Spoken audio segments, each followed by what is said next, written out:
자, 우리나라와 일본 이 두 나라의 과거사를 비롯해 최근 일본 초계기의 위협 비행, 우리 대법원의 강제징용 배상 판결 등 꽉 막힌 한일 관계의 해법은 무엇일까? 오늘은 여기에 대해 고민해보는 시간 마련했습니다. 네, 한일 국회에서 나란히 설립돼 양국 간의 위기 때마다 중재자 역할을 해왔던 조직이죠. 한일의원연맹인데요. 이 연맹의 회장을 맡고 있는 사선의 중진 모셨습니다. 더불어민주당 강창일 의원입니다. 안녕하십니까? 예, 안녕하세요. 안녕하십니까? 네. 한번 뵙고 싶었습니다. 스튜디오에서. 감사합니다. 시간 내주셔서 고맙습니다. 일단 한일 관계 이야기 하기 전에요. 예.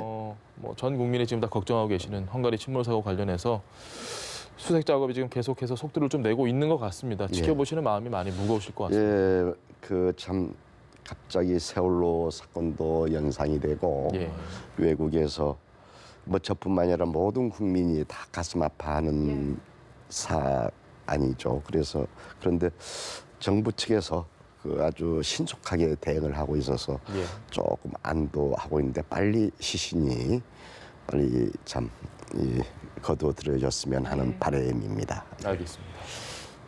네, 그럼 본격적으로 한일 관계 이야기를 예. 모셨으니까 해보도록 하겠습니다. 제가 앞서서 설명을 드리긴 했는데 한일의원연맹에서 한국 측 회장을 맡고 계시다고 예, 들었습니다. 그렇습니다. 이게 어떤 연맹인지 설명 좀 부탁드릴게요. 예, 한일 1965년도 한국과 일본이 국교 정상화한 다음에 이제 한일 간에 여러 가지 교류가 생기게 됐는데 예. 1972년도에 일본과 한국에서 동시에 국회의원들이 가입한 한일 의원연맹, 그다음 이란 의원연맹이 만들어져서 그 양쪽 다 그렇습니다. 한일 관계가 잘 되기를 바라는 정치인들의 모임이죠. 일본에서는 회원이 한 320명 국회의원입니다.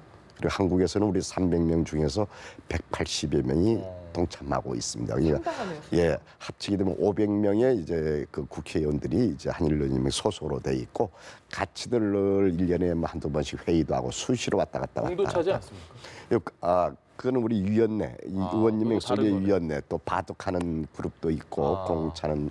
근데 그 이전에 주로 이제 한일 간의 현안 문제에 대해서 서로 이제 논의하는 그런 구조가 되어 있어요. 알겠습니다. 저는 오늘 이 한일 관계에 대해서 굉장히 아주 좀 민감한 이슈도 많고 껄끄러운 이야기도 많은데 아주 솔직하게 여쭤볼 생각입니다. 예. 역대 최악이라는 한일 관계가 역대 최악이라는 평가도 많고요. 반대로 이번 기회에 짚고 넘어갈 건 확실히 짚고 넘어가자. 뭐 이런 평가들도 있습니다. 강 의원께서 보시기에는 예, 어떻게 그렇지 평가하십니까? 않습니다. 최악이 아닙니다. 예. 그 옛날에 생각나실는지 모르겠는데 지금도 계속 독도 문제, 예. 다음에 교과서 문제, 얼마 또 이 일본 정들 망언들, 뭐 옛날 대표적인 게 후지오 망언들, 뭐 시나 망언들 엄청나게 있었지 않습니까? 예. 조선 침략해놓고도 침략한 적이 없다, 뭐 이런 식으로 해서.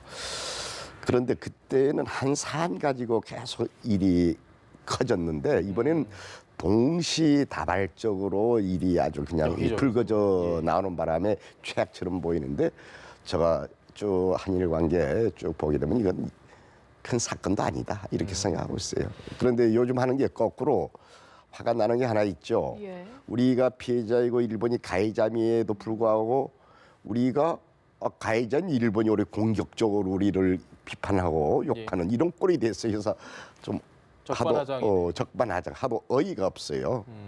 예. 알겠습니다. 어쨌든 지금이 최악은 아니라고 하셨는데 한일 관계가 계속 안 좋더라도 의원들 간의 교류는 있었다고 들었습니다. 그런데 이번에 보면은 외통위원들이 가서 굉장히 푸대접을 받았다는 얘기가 있었거든요. 예. 그 부분은 제가 잘 모르겠어요. 그 뭐 한 일주일 전에 일본에 가서 푸대접 받았다고 하더라고요. 저도 네. 언론 보고 알았는데 그러면 저희한테라도 뭐 저한테라도 이제 물어보고 갔었으면 잘 어렌지 해줄 수도 있었는데. 사전에 전혀 대화는 네, 없으셨군요. 전혀 없었어요. 그리고 간 것도 저희들 민주당원은 하나도 없었고요. 예. 그래서 나는 또 하나는 외통위원장도 하고 중진 의원들이 야당 갔더라고요. 중진, 예. 중진 의원이 갔는데 그러면은 일정을 잘 조정해서 갔었어야죠. 그 국회의원이 헌법기관인데 가서 만나자 뭐 안 되잖아요. 사전에 치밀하게 준비해서 하고 만일에 거기서 제대로 만날 수 없을 것 같으면 가지 말았어야죠. 그런 의미에서 뭐 종로에서 뺨 맞고 뭐 한강에 가서 뭐 분풀이한다 뭐 그런 꼴이 아니냐. 근데 조금 뭔가 잘못됐어요. 일본 지금 물어보지 못했습니다. 왜 저 그분들 갔는데 그 외통위 위원들이 갔는데 왜 안 만나줬느냐. 비례의원 한 분 나오셨다고 하더라고요. 그래요. 초선에. 네. 여쭤보지도 못했어요. 뭐그 정치로 뭐 문제 들은 것도 아니고 언론 통해서 봐서 참 이런 꼴도 있었나. 좀 국회 10년에 이런 꼴은 처음이에요. 근데 보면은 윤상현 의원이 뭐 참의원 서너 명 나오는 거 컨펌 받고 갔다 이렇게 이야기를 하시던데 사전 조율 안 됐다고 지금 상황을 보시는 거예요. 아니 컨펌 받고 갔으면 컨펌대로 해야지. 그건 뭐요, 그러면? 뭐 그렇게 일본 정치들을 무례하게 결례를 했는가? 그것도 확인해봐야 돼요. 과연 어느 정도 컨펌돼서 갔는지. 예. 그죠? 이게 중간 든 사람이 이건 욕 먹어야 중간에 누가 들어서 컨펌을 했는지. 그것도 확인해야 되는데 뭐 별로 그렇게 뭐 일본에서 이슈거리가 안 됐어요. 근데 한국에서는 되게 좀 이슈거리가 돼서 오히려 이 지금 정부를 뭐 비판하는 그런 소재로 삼아서 어디 가서 분풀이 안 되는다 그 얘기를 쓴 거예요. 알겠습니다. 자, 지난 토요일에 한일 국방장관이 만났습니다. 네. 아시아 안보위원회 싱가포르에서 만났는데 초계기 저공 위협 비행. 저희는 이게 저공 위협 비행이라고 얘기를 하는데 일본은 계속해서 뭐 레이더 조사 조사했다. 얘기를 하고 있거든요. 그 예. 부분은 어떻게 해서 이 팩트가 다르면 서로 논쟁이 안 되는 거 팩트로 같아요. 다르니까 그거는 정치인들이 나서서 왈가불 갈 문제가 아니잖아요. 전 처음부터 터졌을 때 뭐 일본의 수상이 나서 하고 정치인들이 나서 하는데 한 번도 얘기 안 했잖아요. 그 실무자들끼리 그건 네. 누구 말이 맞느냐? 국방부 차원에서 실무자들이 만나서 입증해 보면 되죠. 그래서 너 혹 잘못했으면 미안하다 이렇게 하면 되는 거고 무슨 뭐 서로 공격하려고 했던 건 아니잖아요. 예. 그래서 이제는 그렇게 분위기는 잡혀가는 것 같아요.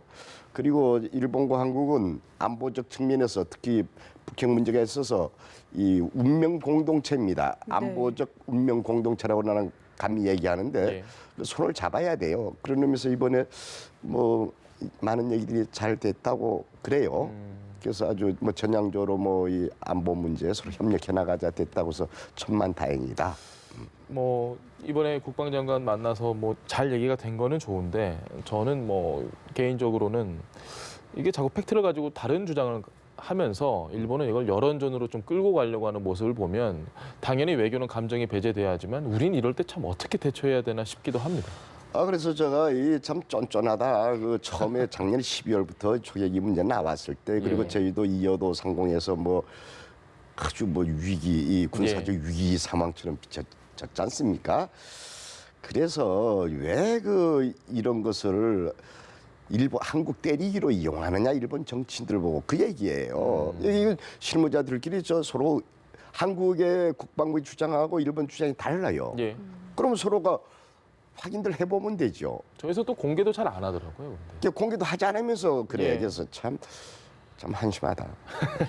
네, 앞서도 이야기를 하셨지만 초계기 문제뿐만 아니라 지금 강제징용 배상 판결도 계속 문제가 되고 있거든요. 그게 제일 큰 문제죠. 네. 이제 초계기 문제나 뭐 위안부 재단 해산 문제 네. 이거는 이제 수면하에 들어가 버렸고 강제동원 문제 가지고 계속 이제 그 한국 때리기를 하고 있죠. 예.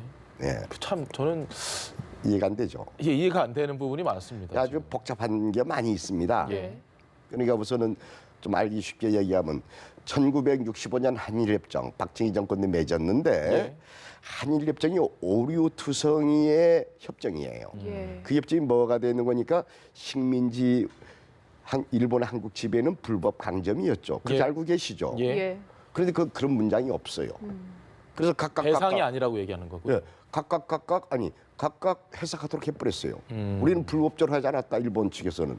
일본에서 그 당시도 그랬어요. 그래서 우리는 만국조약이라고 1975년도 학생들이 막 데모하고 네. 계엄령 선포에서 통과된 협정이거든요.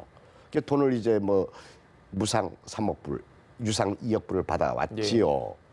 이번에 대법원 판결은 식민지 지배는 불법 강점이었다라는 것을 전제한 거예요. 예.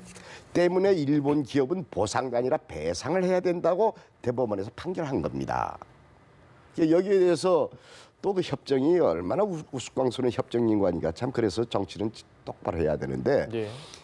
양국 국민 간의 청구권은 완전 네네. 최종적으로 종료되었다. 예. 이제 경제 협력 자금 돈을 주면서 양국과 양국 국민 간에 그런 완전 종결돼 있다 하니까 일본에서는 지금 하는 얘기는 야 그때 다 청구권이 종결돼 있다고 그러는데 무슨 우리 보고 또 저이 배상하라고 하느냐 예. 이렇게 얘기하겠어요. 그러니까 이것을 일본 언론들도 또 일본 정부에서도 이 한국의 대법원의 판결의 의미를 정확히 일본 국민에게 얘기를 해줘야 되는데 한국은 약속 안 지키는 나라다 이렇게 계속 우리를 공격하는 거예요 지금.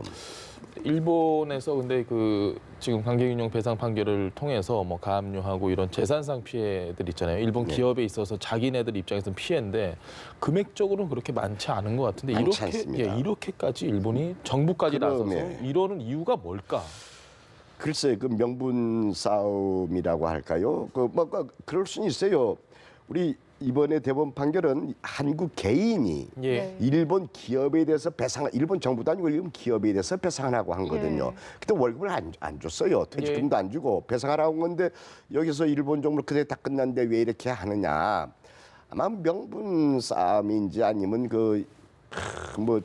일본 우경화된 일본 사회를 더욱더 우경화시켜 나가면서 애국주의를 선동하는 그런 건지 잘 이해는 못 되겠는데 일본 기업은 배상해야 됩니다. 그 큰 돈도 아닌데 왜 그래요?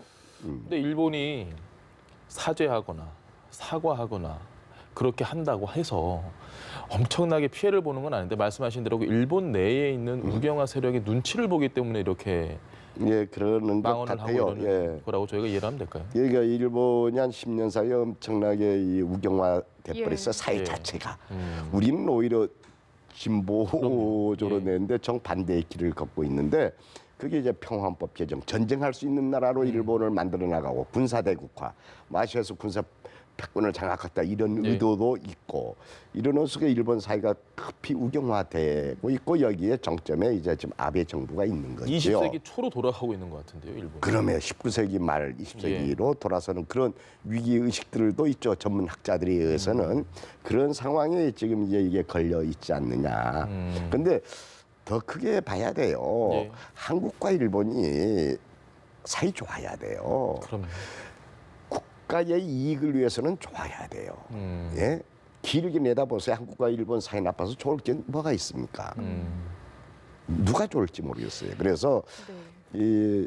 우리 양국 국민들이 한국과 일본은 사이 좋게 나가야 된다. 이걸 대전제로 하면서 해결책을 모색해야 된다. 이렇게 생각을 하죠. 근데 그 해결책이 정말 안 보이는 게 일본이 지금 분위기로 봐서는 뭐 사과를 하거나 배상을 할 것 같지도 않고 그렇다고 우리 정부가 보기에는 너무 말도 안 되는 주장을 일본이 하고 있거든요. 그래서 뭔가 특별법 제정을 이야기하고 계시다고 하는데. 그거하고는 좀 다르고요.